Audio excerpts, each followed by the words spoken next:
Hi viewers. అనువంశికతను సమర్థించిన వారు అంటే అనువంశికతవాదులు వీళ్ళు Galton, Goddard, Freeman, Dugdale, Pearson, Winship, Alford, Kellogg దంపతులు. గాల్టన్ హెరిడిటీ జీనియస్ అనే గ్రంథంలో కొంతమంది పండితులు, ధనికులు, రాజవంశీయులు, పేదవారిని తీసుకొని పండితులు, ధనికులకు, రాజవంశీయులకు అలాంటి వారే పుట్టడం, పేదవారికి చాలా తక్కువ తెలివైన వారు జన్మించడం అనేది ఆయన ప్రయోగపూర్వకంగా తెలియజేస్తాడు తన హెరిడిటీ జీనియస్లో. అంటే దానికి కారణం అనువంశికతనే అని ఆయన ప్రూవ్ చేస్తాడు. ఇక్కడ గాల్టన్ అనే దాంట్లో జీ కోడ్ వచ్చేసి జీ, ఇక్కడ కోడ్ గాల్టన్ జీనియస్, అలా కోడ్ గుర్తుపెట్టుకోండి. నెక్స్ట్ వచ్చేసి గొడార్డ్ మార్టిన్ కల్లికాక్, కాక్ ఇస్తే గొడవ పడడు, కోడ్ వచ్చేసి కాక్ ఇస్తే గొడవ పడడు. ఫ్రీమేన్ కవలలు, అన్నదమ్ములు, దాయాదులలో ప్రజ్ఞకు అనువంశికతకు మధ్య సహసంబంధం. ఫ్రీమేన్ అనేది అనువంశికతలో వస్తాడు. ఫ్రీమన్ అని మళ్ళీ మనకు పరిసరవాదులలో వస్తాడు. ఇవి కొంచెం మంచిగా చూడాలి.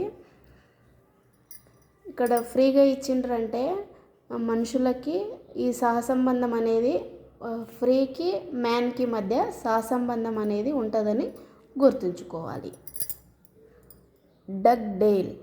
డగ్డేల్ జూక్స్ కుటుంబం పైన ప్రయోగం చేస్తాడు.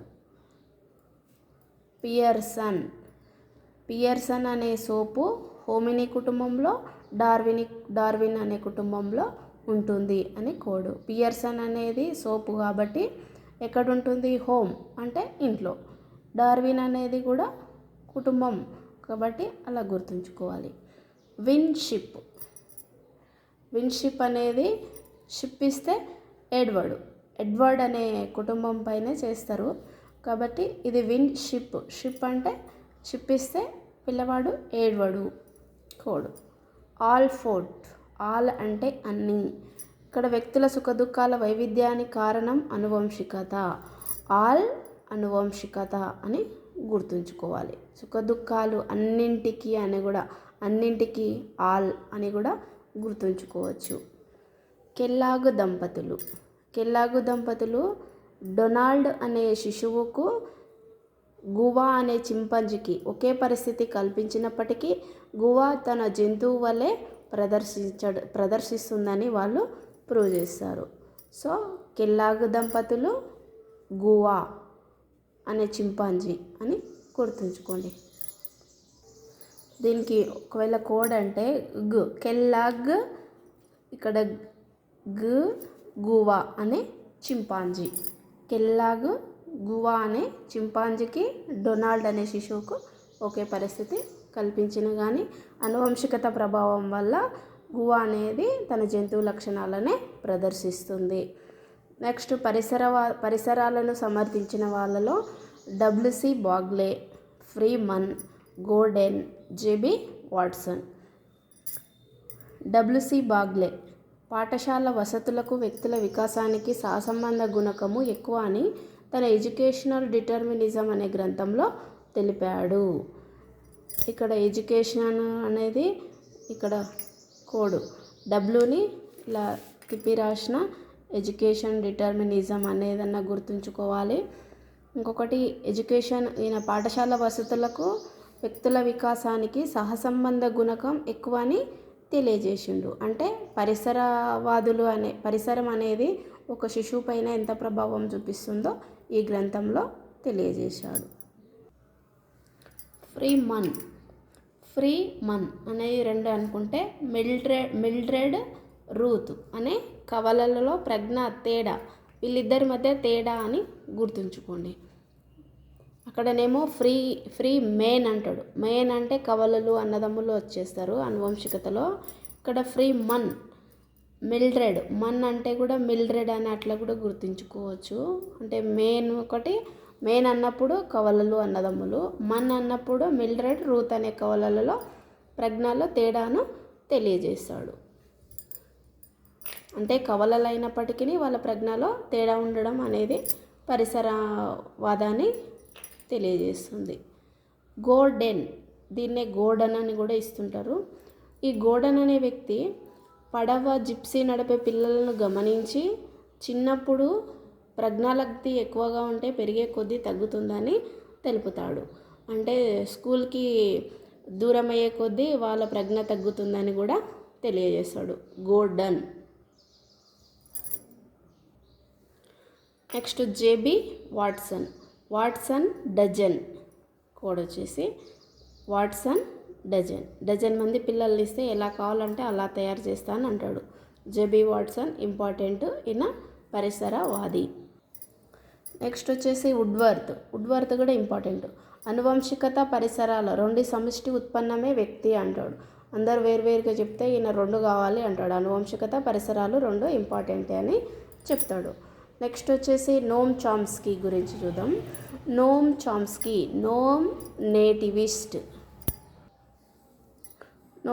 నేటివిస్ట్ దృక్పథాన్ని తెలుపుతాడు. నోమ్ నేటివ్ అట్లా గుర్తుంచుకోవాలి. కోడ్ వచ్చేసి ఈ నోమ్ చామ్స్కీని ఫాదర్ ఆఫ్ మోడర్న్ లింగ్విస్టిక్స్ అంటారు. అంటే ఆధునిక భాషాశాస్త్ర పితామహుడు. ఈయన సిద్ధాంతం వచ్చేసి సార్వత్రిక వ్యాకరణ సిద్ధాంతం. బాగా పేరుగాంచింది, బాగా ఫేమస్. గవర్నమెంట్ బైండింగ్ సిద్ధాంతం అనేది కూడా ఏంటి అంటే శిశువులో స్వతహాగా వచ్చే భాషా సామర్థ్యంలో వాక్య నిర్మాణమును అర్థం చేసుకోవడానికి ఉపయోగపడే సూత్రాలు ఉంటాయి. వాటి ద్వారానే తప్పులు లేకుండా వాక్య నిర్మాణం నేర్చుకుంటారు. దీనినే గవర్నమెంట్ బైండింగ్ సిద్ధాంతం అంటారు. అంటే ఈయన ఉద్దేశం ఏంది చామ్స్కీ అంటే శిశువు పరిసరాల అనుకూలంగా కాదు, పుట్టుకతోనే భాషను నేర్చుకునే స్వభావం ఉంటుంది అని చెప్తాడు. గవర్నమెంట్ బైండింగ్ సిద్ధాంతం అంటే వాక్య నిర్మాణం అర్థం చేసుకోవడానికి కొన్ని ఉపయోగపడే సూత్రాలు ఉంటాయి, దాని ద్వారానే తప్పులు లేకుండా నేర్చుకుంటాడు అనేది దాని ఉద్దేశం. భాషార్జన చేసే యంత్రాలు. పిల్లల మెదళ్లను భాషార్జన చేసే యంత్రాలతో పోలుస్తాడు చామ్స్కీ. ఈ భాషార్జన చేసే యంత్రాలకు ఇంగ్లీష్లో లాంగ్వేజ్ అక్విజిషన్ డివైజెస్, తెలుగులో అడగవచ్చు, ఇంగ్లీష్లో అడగవచ్చు, కాబట్టి రెండు కూడా గుర్తుంచుకోవాలి. నెక్స్ట్ కార్ల్ రోజర్స్ ఆత్మభావన సిద్ధాంతం.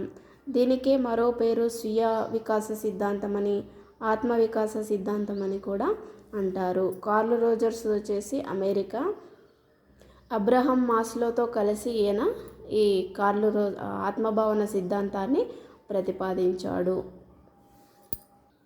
ఈయన కార్ల్ రోజర్స్ యొక్క గ్రంథాలు చూసినట్లయితే ఈయన మానవతావాది కాబట్టి ఆన్ బికమింగ్ ఏ పర్సన్ అంటే ఒక మంచి పర్సన్గా మారడానికి ఏ వే ఆఫ్ బీయింగ్ ఒక మార్గాన్ని ఎన్నుకోవాలి. Freedom to learn in 80s అయితే ఆయన మనిషిగా మారడానికి ఒక మార్గాన్ని ఎంచుకుంటే 80sలో నేర్చుకోవడానికి ఫ్రీడమ్ ఇచ్చారు. అయితే ఆయన దానికోసము క్లయింట్ సెంటర్డ్ థెరపీని మరియు కౌన్సిలింగ్ అండ్ సైకోథెరపీని యూజ్ చేసుకున్నాడు. కోడ్ వచ్చేసి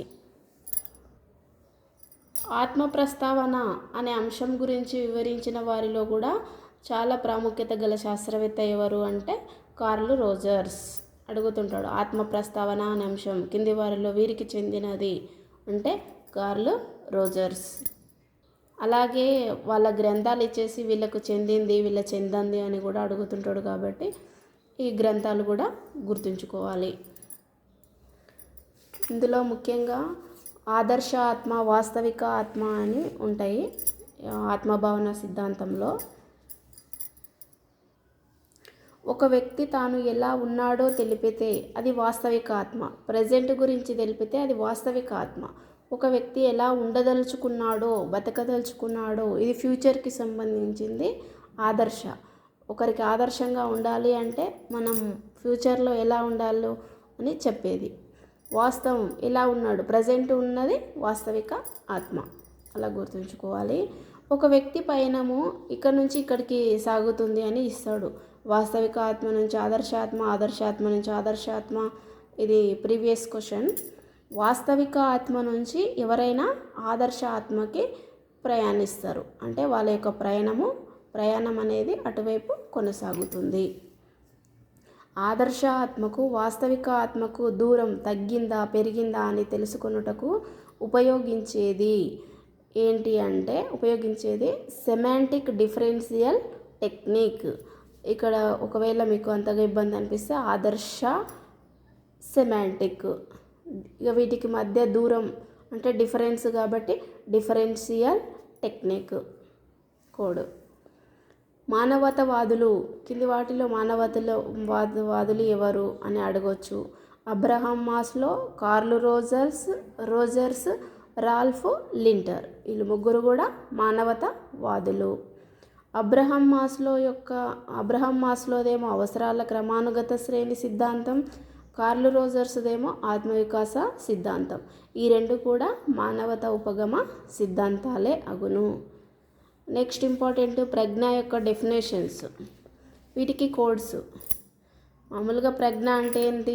ఇదొక అమూర్తమైన భావన. టెర్మన్ ఏం చెప్తాడు అంటే అమూర్తంగా కోడ్ వచ్చేసి అమూర్తంగా ఆలోచించగల సామర్థ్యమే ప్రజ్ఞ అని టెర్మన్. జీన్ పియాజేలో ఇక్కడ ఫిజిక్స్ అంటే భౌతిక సామాజిక పరిసరాలకు అనుగుణంగా మారగల సామర్థ్యమే ప్రజ్ఞ అంటాడు. వెస్లర్ అంటే వేస్ట్ కాదు, ప్రయోజనాత్మకంగా ఉంటుంది. వెస్లర్ యొక్క ఆలోచన ప్రయోజనాత్మకంగా, వివేకవంతంగా, హేతుబద్ధంగా ఆలోచించడమే ప్రజ్ఞ అంటాడు. బీనే ఒక ఖచ్చితమైన దిశగా సాగుతాడు. బీనే అనేటైనా ఒక ఖచ్చితమైన దిశగా సాగి గమ్యాన్ని చేరుటకు అవసరమయ్యే రూపాంతరాలను చేసుకోగలిగే సామర్థ్యమే ప్రజ్ఞ అంటాడు. బీనే అంటే తేనె అని గుర్తుపెట్టుకోండి. తేనె కోసము తేనెటీగా ఒక ఖచ్చితమైన దిశగా సాగి గమ్యాన్ని చేరడానికి అవసరమయ్యే అని అలా అన్న గుర్తుంచుకోండి. నెక్స్ట్ వచ్చేసి వెర్నన్ అంటే హోల్, మొత్తంగా ఆలోచించడం. వెర్నన్ వచ్చేసి హోల్ అంటే మొత్తంగా ఆలోచించే సామర్థ్యం. విలియం జేమ్స్ కొత్త పరిస్థితులను ఫలవంతంగా, కొత్త పరిస్థితులు ఇంకో దగ్గర కూడా వస్తుంది కాబట్టి ఫలవంతంగా సర్దుబాటు చేసుకోగలిగే సామర్థ్యమే ప్రజ్ఞ అంటాడు. ఫ్రీగా వచ్చిందంటే ఏదైనా మళ్ళీ వస్తారు కాబట్టి కొత్త పరిస్థితులకు, కొత్త సమస్యల సాధనకు, కొత్త విషయాలు నేర్చుకోవడానికి అవసరమయ్యే సామర్థ్యమే ప్రజ్ఞ అని ఫ్రీమన్ తెలియజేస్తాడు. ఇదండి నాకు తెలిసిన కోడ్స్ నేను చెప్పాను. మీకు నచ్చినట్టు కూడా మీరు కోడ్స్ ఏర్పాటు చేసుకొని ఎలాగైనా సక్సెస్ సాధించండి.